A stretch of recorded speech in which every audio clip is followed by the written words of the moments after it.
Hi there, I'm Kanika in Tucson, Arizona. And I'm Sakshi in Dubai, UAE. We are friends from film school who found out years later that we were both really passionate about food and cooking. And we've been bringing you recipes and our thoughts on food through our collaborative blog, Kitchen Postcards. We've got so much more to talk about beyond recipes. So, welcome to the Kitchen Postcards Podcast, where we talk about everything from food, home cooking, lifestyle, to simply being Indian expats exploring different food habits from around the world. Happy listening. Hello and welcome to the Kitchen Postcards Podcast. Kanika here from Tucson. As you just heard, our blog is built on a partnership across the seas.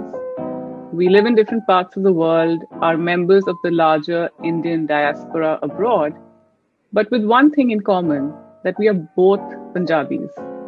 The question though is, are all Punjabis the same? Do we eat the same foods? Do we cook the same way? And what does it mean to be a cook in this era? Do our regional identities even matter? There is a lot to unpack here. This is the focus of season 1, which we are calling Locating Ourselves. In the first episode of this series, we'll try to go back to our roots, to join the culinary dots by tracing our family histories. So join us.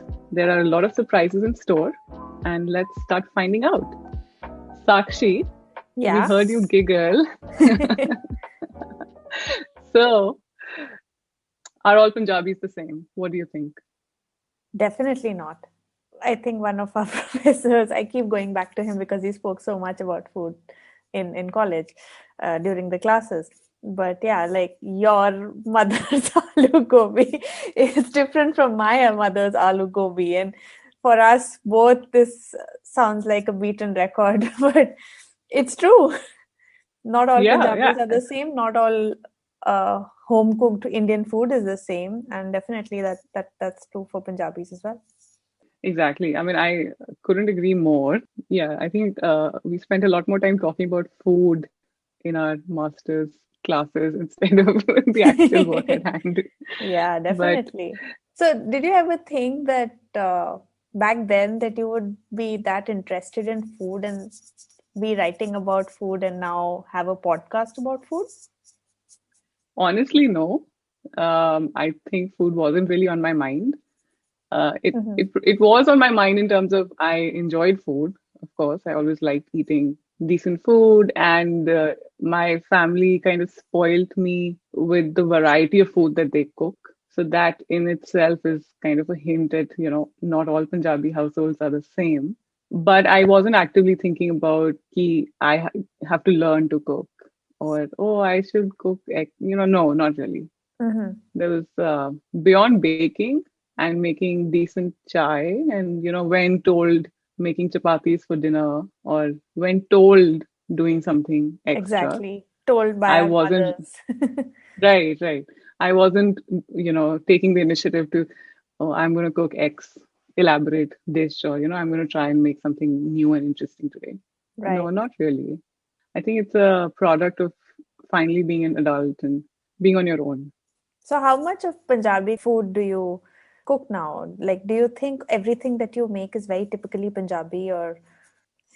So that's another interesting and difficult question to answer, because I think the simplest answer is, I don't think in terms of is it Punjabi, but I think in terms of how was it cooked in my house. Like there's obviously there are differences in how things are cooked in my house versus my husband's home. And so I just think of it like that, because there were influences down the line, like from my grandparents living wherever they lived, my parents then moving out and living, having their own kind of movement based on work. So I think those influences have kind of impacted the way we eat. So I have actually, so this is another thing. For the longest time, I hated is a strong word, but I kind of disliked being termed Punjabi. Oh, okay. Tell me Yeah, about and that it. was Why? this is unpacking a whole different aspect.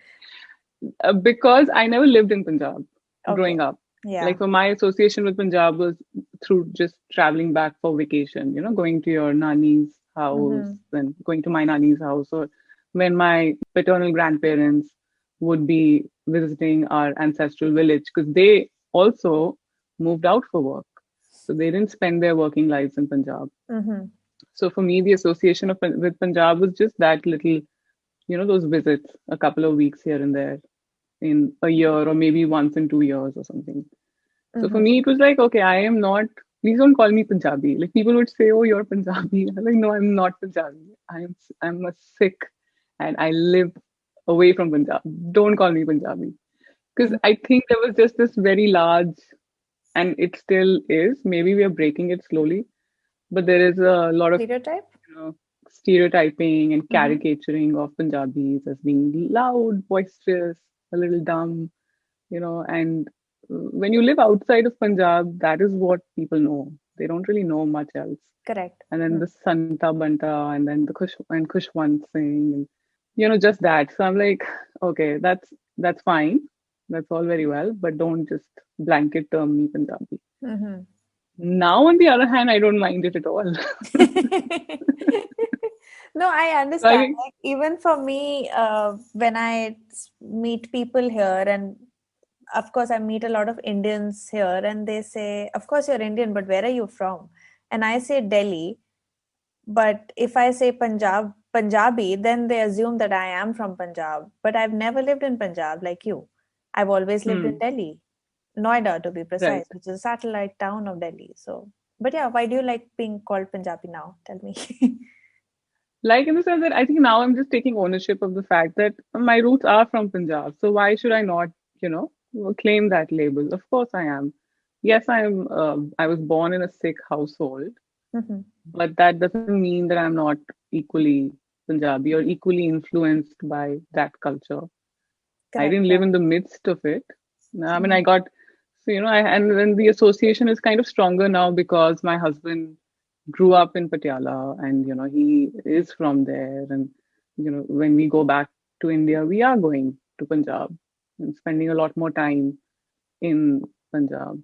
So, yeah, I think it's just a little kind of, it took time to understand that Hmm. it might not be a derogatory thing, or it might not be just a caricature or a stereotyping. There's a lot that goes into one identity. Hmm. And of course it's diverse. So I'm my own unique Punjabi. Yeah, I think that goes for all cultures that way, that we are a certain version of that particular, those people. I don't know if that's Right, the right way to right, say, those people. but yeah, of all the different kinds of people that we are in the world, of course we are all unique with their own with our own permutation combinations and all that, and we all have our influences. Like even for me, I am Punjabi, but both my parents from childhood to now have lived in Delhi. But my on my mother's side, I find a lot of old Delhi influence because of her maternal side, and from my Hmm. dad's side, there is Amritsar. They're from, like, my grandparents are from Amritsar. They grew up, but then I think in their 20s or something, when they got married, they moved to Delhi. So they identify as Punjabis from Delhi, and Hmm. that's a certain kind of uh, that's a very common understanding of the Delhiite, I think, that if you're from Delhi, you're True. Yeah. Punjabi. Yes. Yeah. So that's interesting. So you also have roots in Amritsar. I Yeah. mean, although I guess distant now, Come because on, we knew that. I We've known each other so long. You know yeah, I have that. roots in Amritsar, Yes, and yes. but I mean there might be even a difference there. I don't know if they were urban dwellers or if they lived in the village, in the Hmm, hmm, rural side. Because our ancestral house is in the village. It's in a village that is abutting Amritsar, and so for me, going and even experiencing Amritsar was actually different from the Amritsar of the chole kulche.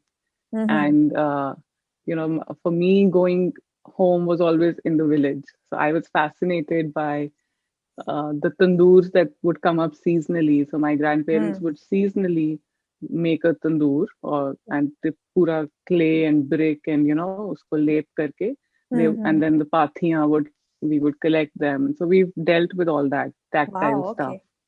What are So yeah, pathiya? so pathiyan are cow dung, Oh, cakes.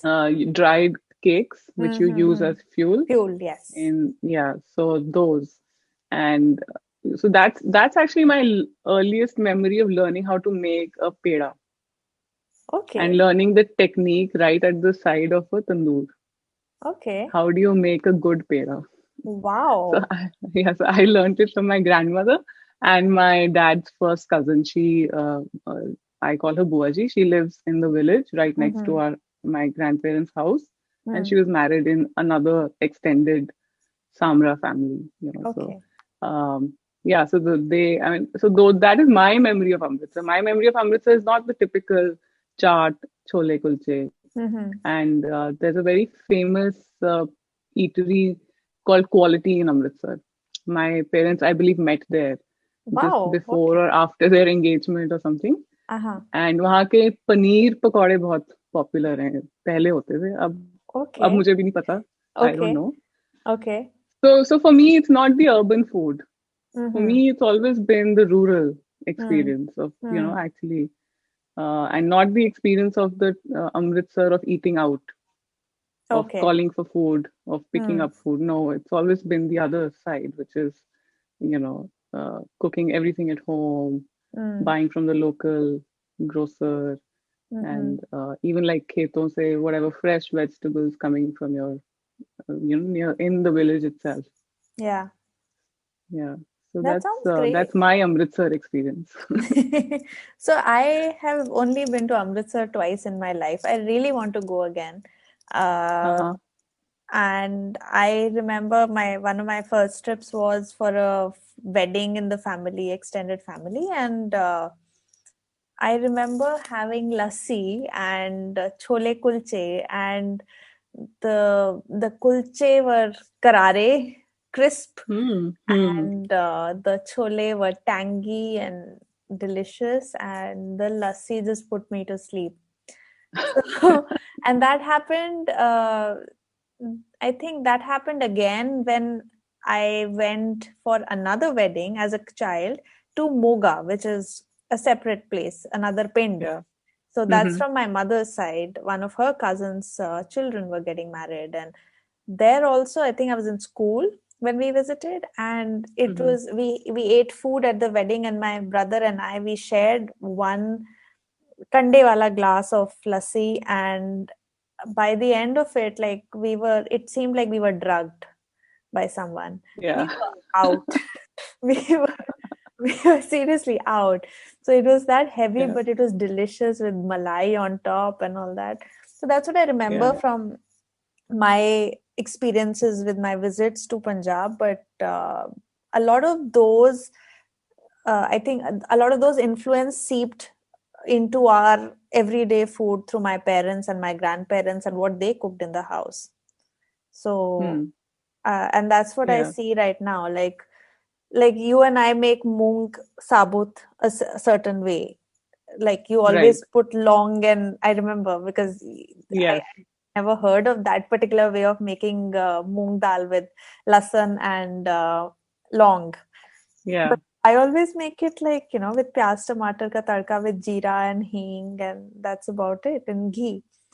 So, Right. so yeah, we all have, I think our grandparents and our parents, I think they have certain influences on on what we ate during while we were growing up, and then that's what we end up cooking a lot of times. But some people start food blogs. Tell me about it. How did it start?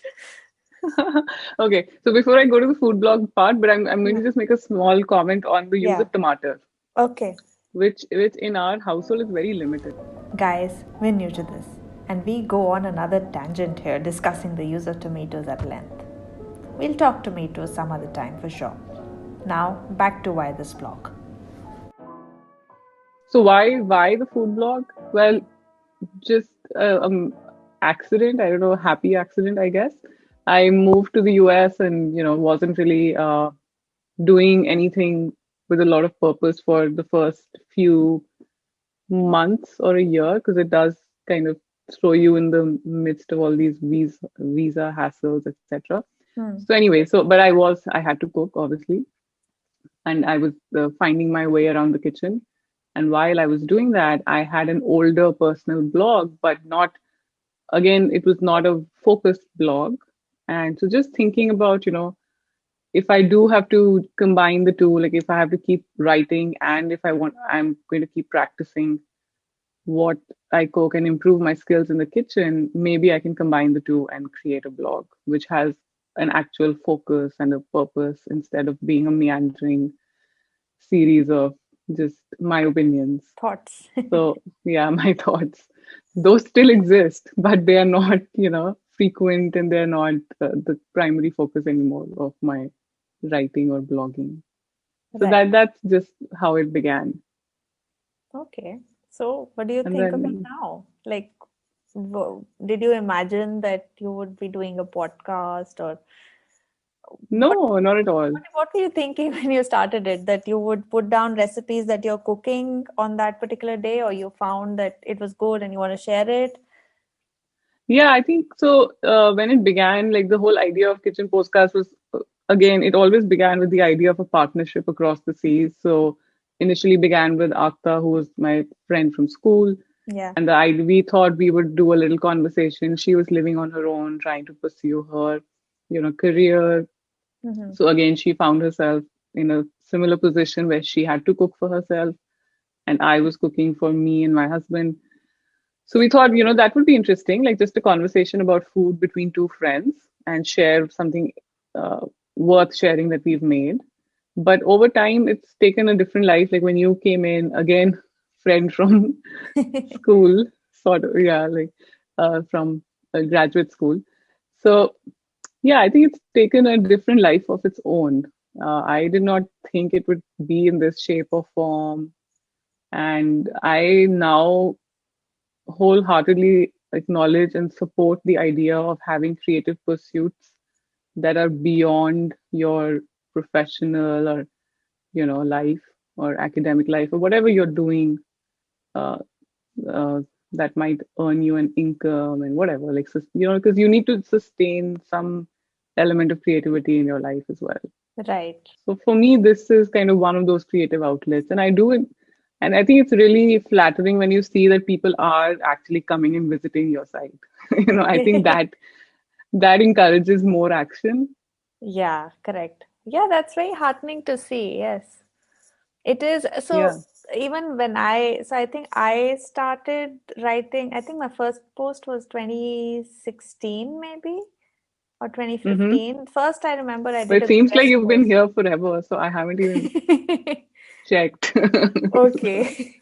I think so. I remember what I wrote first. So I did a guest Mm-hmm. post first, which was besan ka halwa, Hmm. which doesn't only have besan, but it's one of my favorites. So I wrote with Hmm. that, and I enjoyed myself so much telling Hmm. the world about this halwa that I love. And I think then Yeah. when I finally came on board to write more regularly, I think I started with dhabe wali dal, which was, so both Yeah. things are very Punjabi. And when I started writing for Kitchen Postcards with you, I thought that I should write about things that I can vouch for, and Hmm. things that I love and things that I'm sure of. So Yeah.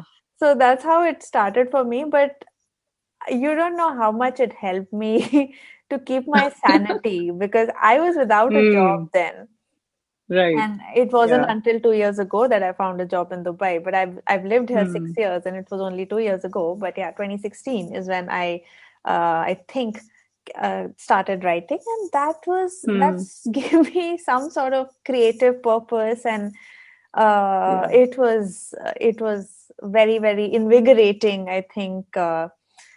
The kind of things that we thought of, that hey, should we write a bit about where this thing comes from, or a Hmm. particular ingredient or a dish or something. And I quite enjoyed it. I think I finally started writing only when I started writing for this blog.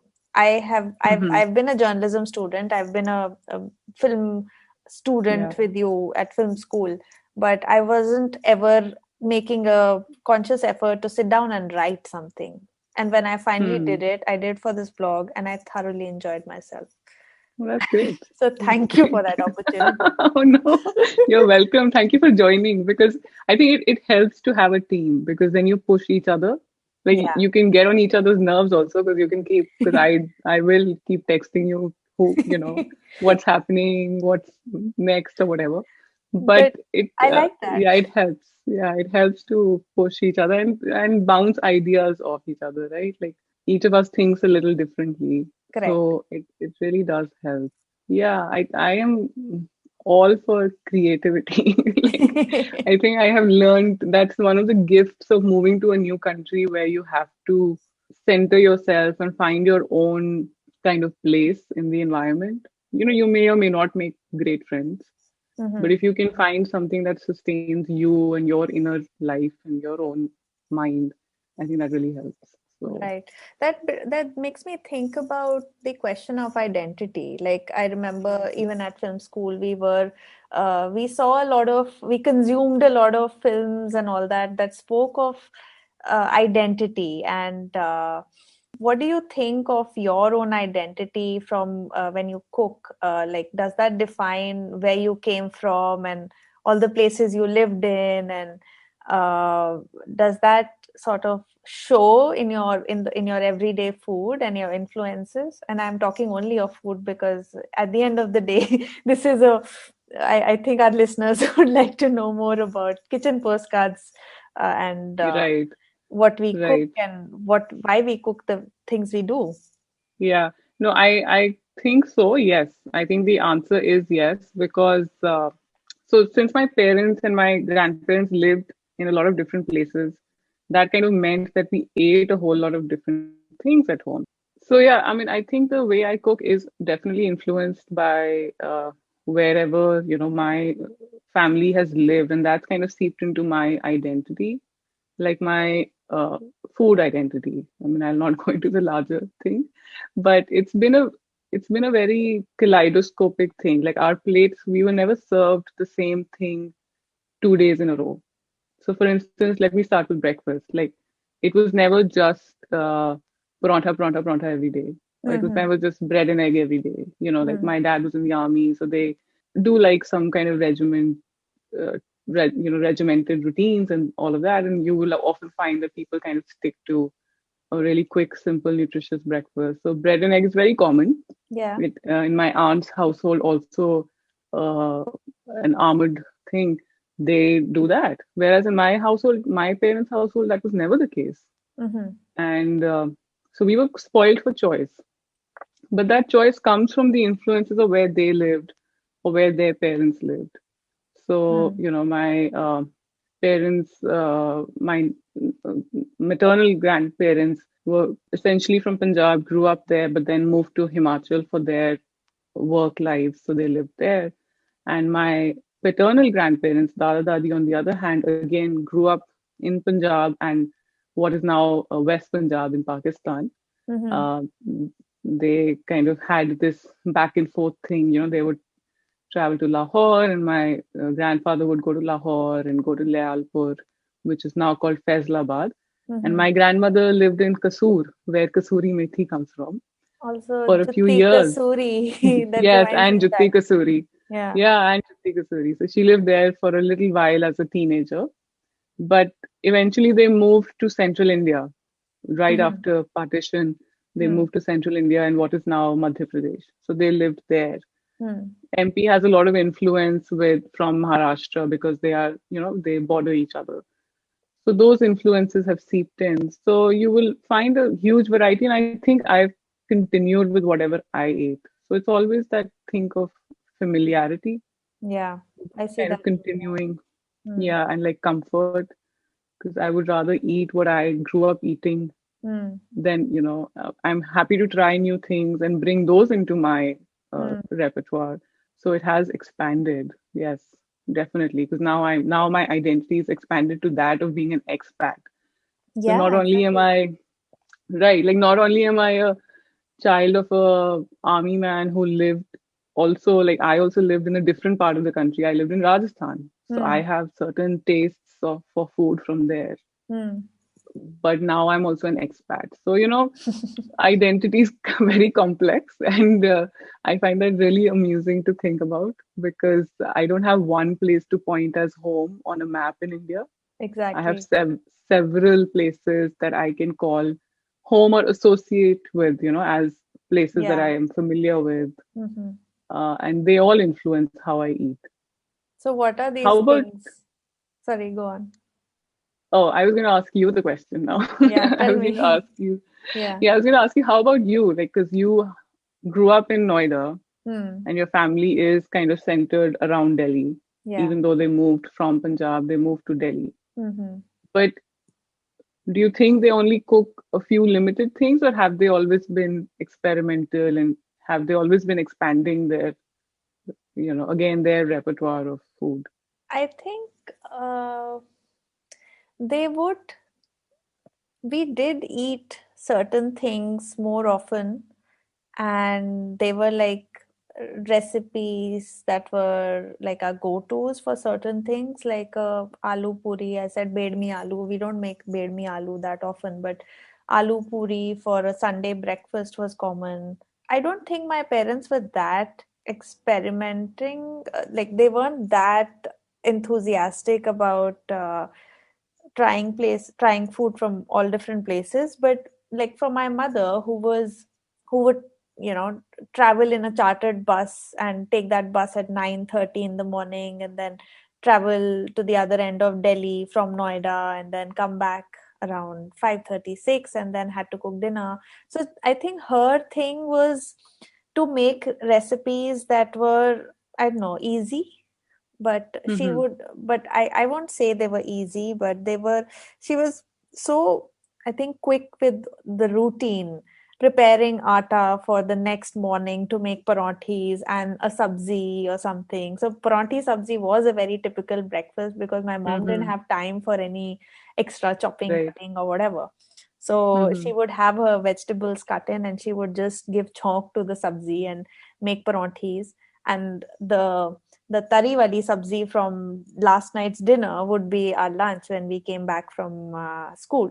So me and my brother would come back from school. My father, whose office was not very far away, he would come back for lunch to heat up lunch and ensure that Mm-hmm. we are fed, and then Oh. have a cup of chai later, chat with us, and then go back to work. So that Mm-hmm. is what me and my brother ate during the day. And when my mom would come back, she would Mm. just sit for chai for some time and then get started again. So I think she Right. had certain recipes that she grew up eating in her arsenal that she would bring Right. out and cook uh, every day. And most of them were very seasonal things. Because she is a vegetarian who doesn't even eat Mm. eggs, most of Mm. the non-vegetarian things that my parents gave us were from my father's side. To answer your question, they were not very, very experimental, but they had certain recipes. Like my dadi would make excellent halwa or excellent curry or a certain thing. So each person had their own speciality, and they would make that for us. And my mother, because of her colleagues and friends who were from all around the world. I keep saying all around the world all the time. What I mean is that my mother's colleagues and friends from her bus commute to work came from different communities from north of India with their own kinds of food influences and habits. They shared some great recipes and cooking tips with her over the years. Now back to our conversation. When they shared their tiffin during lunchtime, and tiffin I Hmm. learned is a word that people from outside India probably don't understand, but when they Yeah. shared their lunch, packed lunch, Yes. which is what we in Yeah. India call tiffin, that is where the Yes. exchange of a lot of recipes would happen. And that is where the new recipes came from. So, Hmm. like new chutneys or new kind of sabzis and all that, those would come from my mother's colleagues who might be from different parts of the world.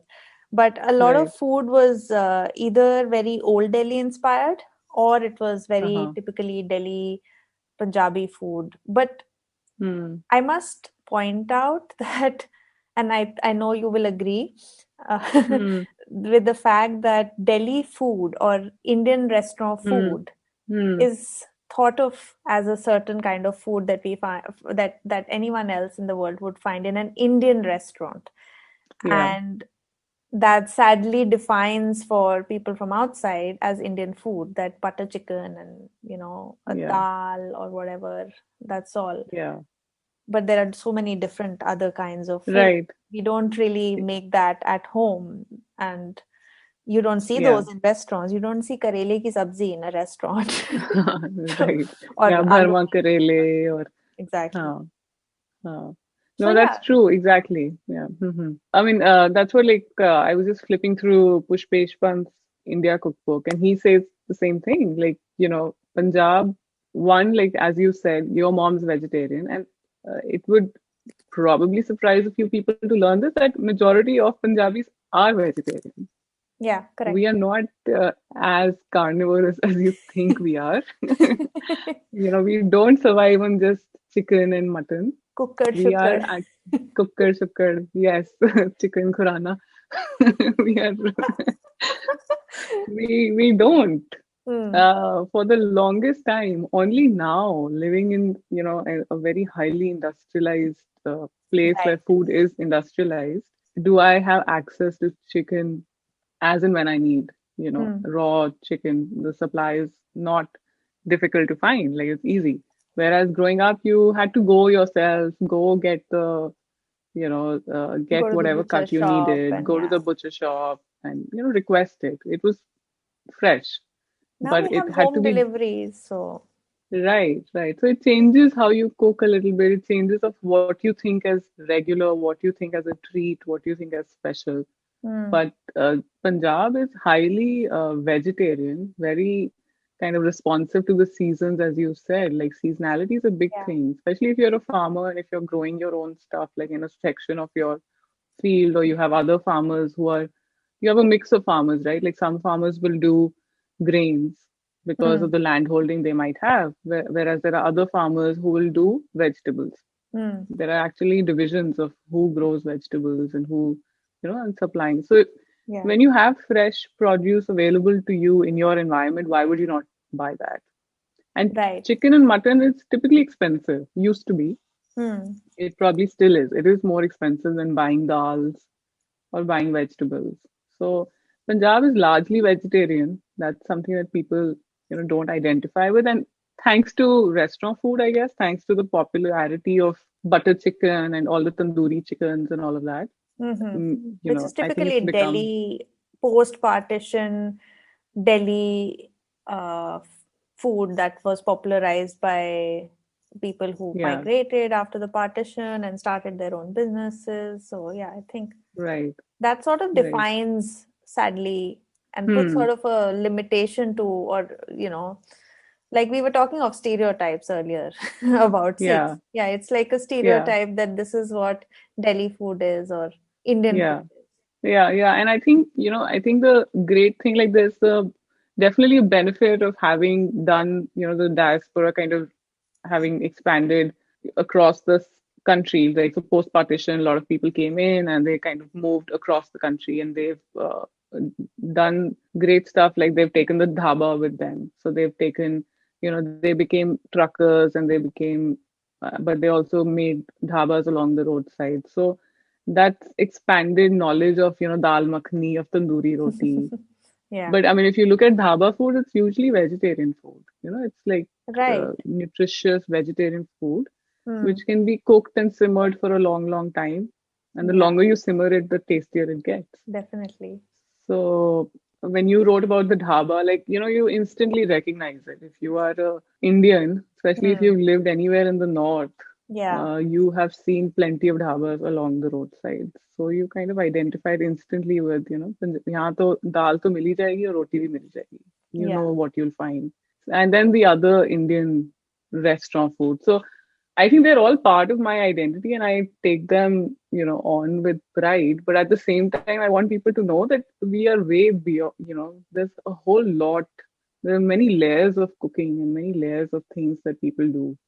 Correct. which is not so heavy on dairy or on fat.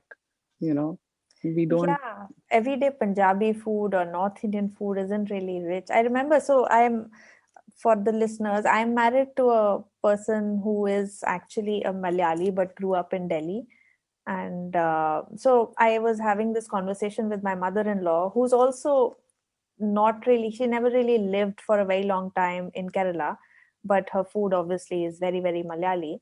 And I remember having this conversation about North Indian food as against South Indian food. And she's like, our food is very light, like with rice and all that.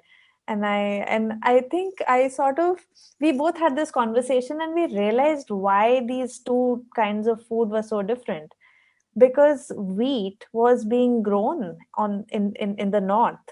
So a lot of Mm-hmm, food was uh, you know wheat based, like there's always some vegetable and there's some chapati. And for the mm, south, I remember this conversation started with her saying whenever we make dal we put some vegetables into it, mm. and then that's how we have it with our rice.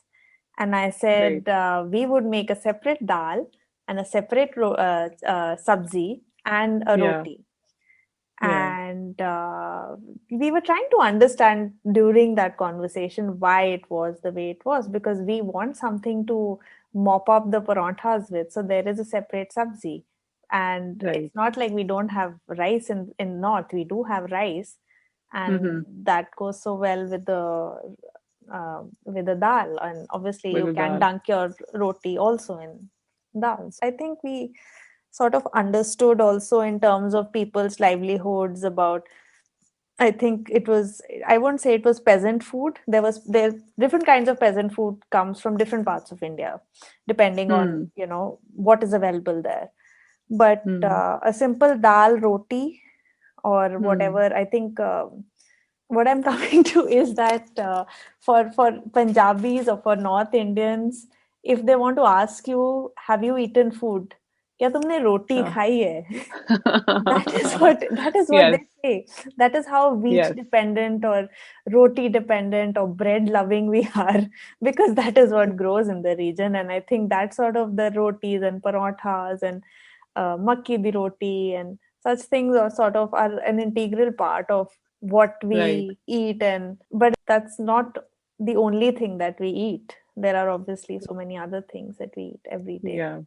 Yeah. And I mean, if you look at India geographically, anything north of the Sahyadris are the range that Mountain range, yeah. below that, yeah, in no in like central India, yeah. So the Deccan Plateau is south of them, and this is the range that divides MP sort of, right? So I'd forgotten about all this. Oh, hold on. I need to correct that. I meant the Satpuras, not the Sahyadris, which are actually the Western Ghats. So they cannot divide the country into half, or the north and the south. It's been a while since geography class, and you can see that. Well, let's get back to it. if you look at anything north of that, it is all the grain basket, right? So you Hmm. hear central India is a grain basket, MP is a Hmm. grain basket, UP also grows grains, and of course Punjab is the main grain producer. Hmm. So yeah, I mean it's again a function of where you're from as to Right. what you eat.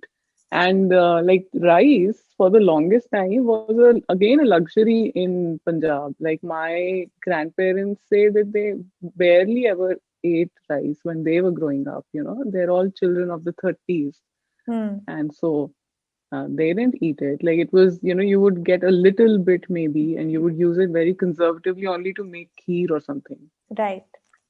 I was right? just Like you would thinking of not. kheer when you said Ha. that. Yeah, so it was a treat. It was again a special occasion thing. Rice was not normal as it is now. Hmm. Like wasn't easily accessible. But yeah, I think everything that we eat is based on originates from the local conditions, and then of course as we move, as we get educated, get exposed to new ideas, we are open to trying more things. Like Right. the fact that Punjabis love South Indian food. If you want to Hmm. go out to eat, you're not typically, yes, you will go and eat even like restaurant. Punjabi food, like you'll eat the Mughlai food and the typical North Indian food. But you will also kind of go and cherish the crispy dosas and Yeah, sambar, and and the because things sambar you and can't do. idlis and all, yeah. Things that, yeah, Yeah, exactly. Like my yeah, parents never really got dosa batter in at home until much later.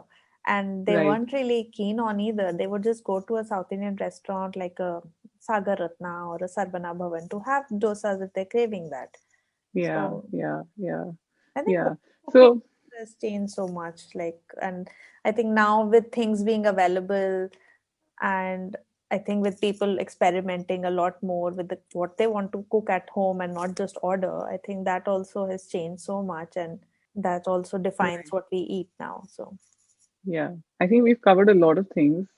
And so, just to yeah. wrap it up and to give people a real, the idea is to locate ourselves. The idea is to kind of talk about our identities and how that influences our food, but also to locate ourselves based on the history of our families, like where Hmm. they came and moved from. So, I'm just going to count the places, then Hmm. you can count them as Yeah, well. I don't have much, So, but yeah. yeah, but I mean, I think, yeah. So, for me, it would be, of course, like Amritsar, Patiala. Mm-hmm.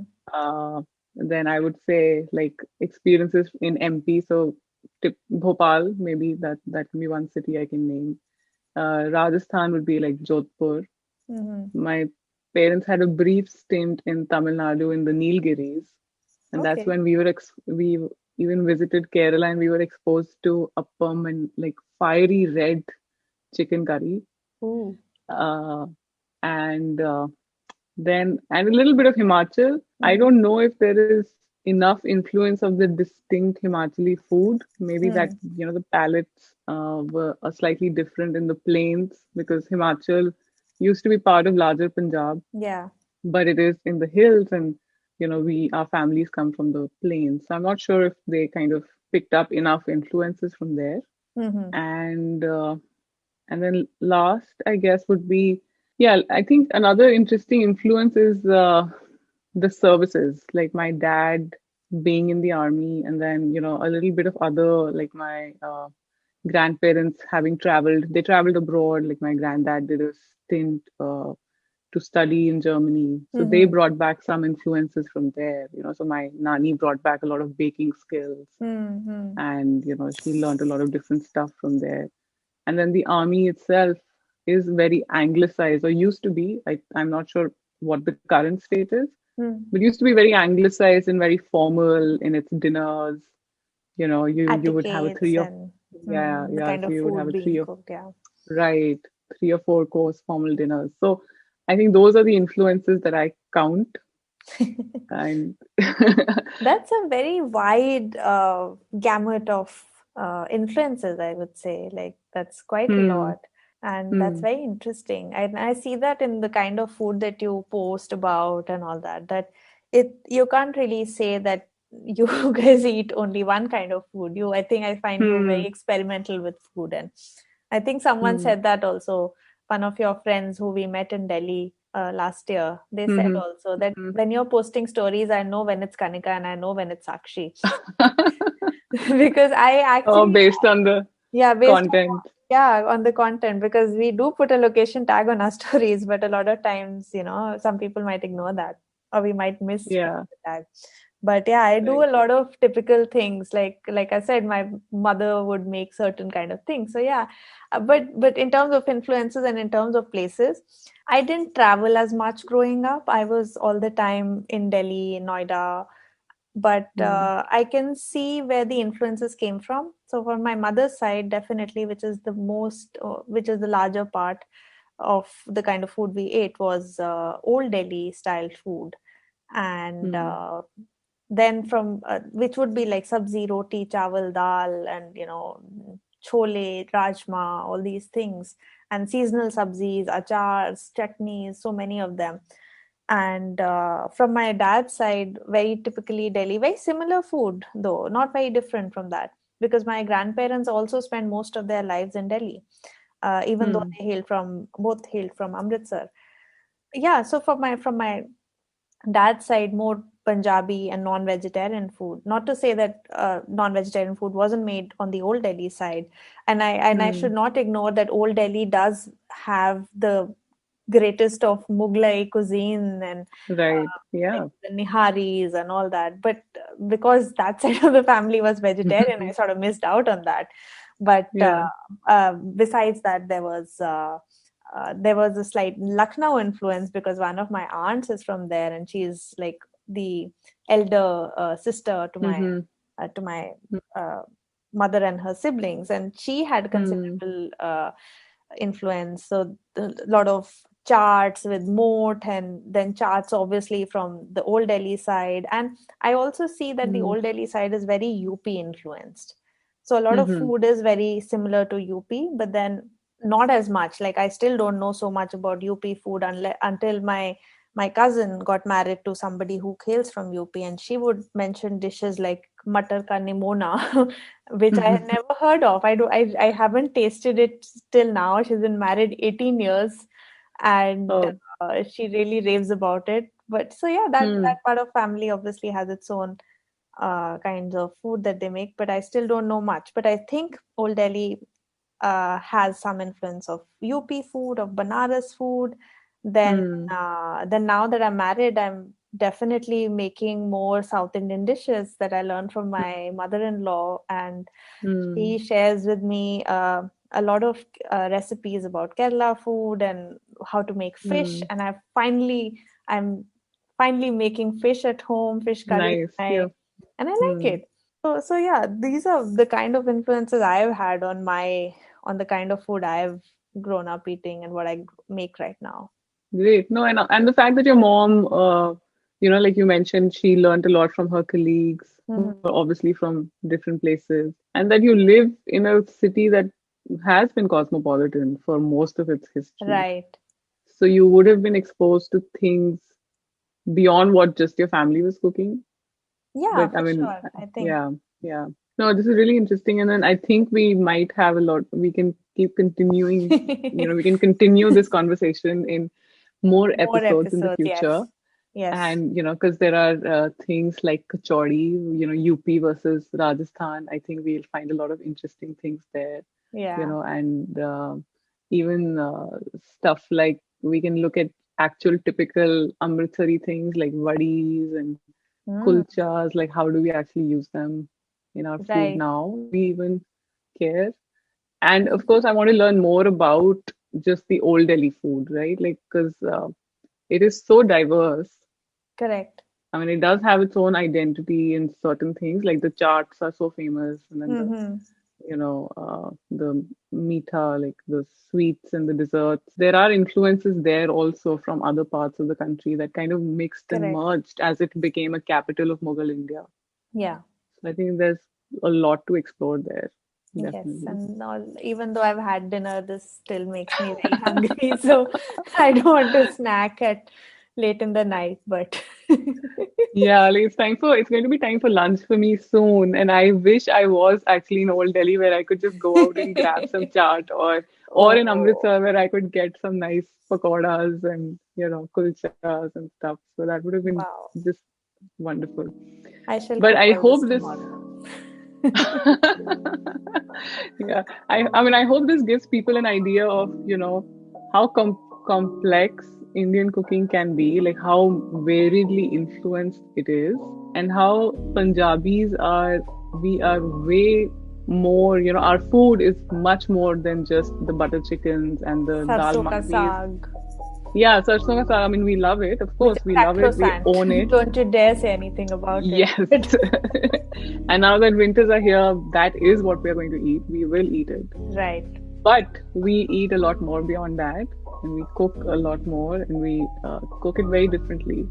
Mm-hmm. So this season is going to be exploring, we're going to continue talking about influences, and we're going to continue to hopefully talk to other people also about how their cooking has been influenced by their life experiences. Right. I'm really looking forward to discussing this more and hopefully get more people to shed some light on.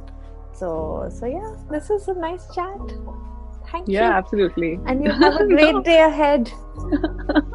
Thank you. You have a good night. Well, and also just a quick note, we will actually post things in the notes below. Yes. So you can flip through some archival images and, get a sense of the geography of where we are from.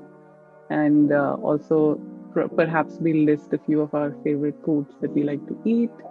And for those of you who don't speak Hindi, the medium of our conversation has been English. We will break into Hindi once in a while. If you need a clarification, you can write to us and we'll try our best to list those words in the notes as well. Yeah, hopefully this conversation helps other people learn new words to their vocabulary. And about the kinds of food that we mentioned, a lot of these recipes are already on the blog, on the Kitchen Postcards blog. So please do check it out. And if not, if you want us to cover a particular recipe, do write to us and maybe we'll write a post about it. Yeah. I think that would be a good challenge and force us to do something that we haven't done yet. Yeah. Okay. Yeah. Okay. All right. Finally then. Bye. Bye-bye. Until next time. Bye-bye.